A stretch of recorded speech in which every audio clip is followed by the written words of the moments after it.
I'll never forget the day we moved into our new home on Willow Street. The sun was setting, casting long, eerie shadows across the yard. As we approached the front door, a shiver ran down my spine. The house was old, much older than it looked in the pictures. The wooden porch creaked under our weight as we climbed the steps. I couldn't help but notice the twisted, gnarled tree in the front yard, its branches stretching out like skeletal fingers reaching for the house. Inside, the air felt heavy and oppressive.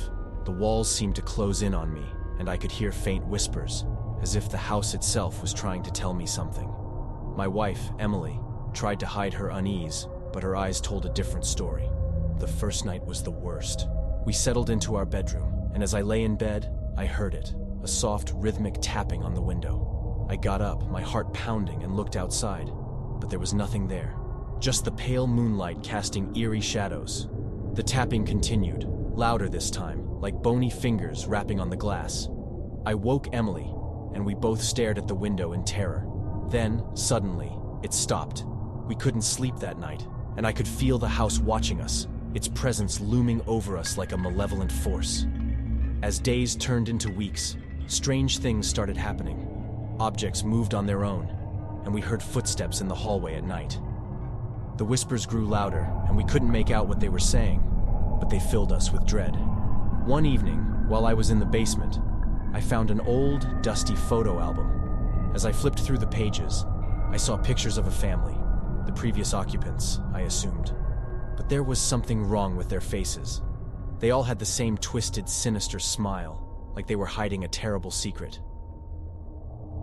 We decided to leave, but the house wouldn't let us go. Every time we tried, the doors slammed shut, and the windows rattled violently.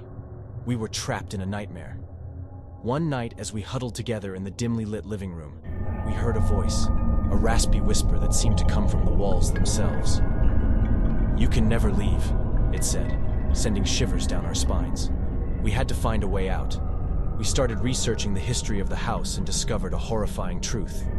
It was built on an old burial ground, and the restless spirits of the past were trapped within its walls, angry and vengeful.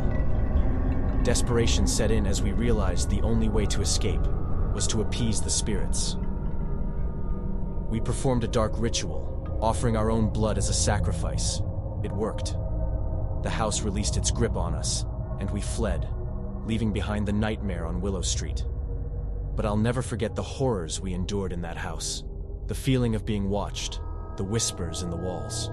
It's a memory that still haunts my dreams, a reminder that some places are better left abandoned, no matter how inviting they may seem.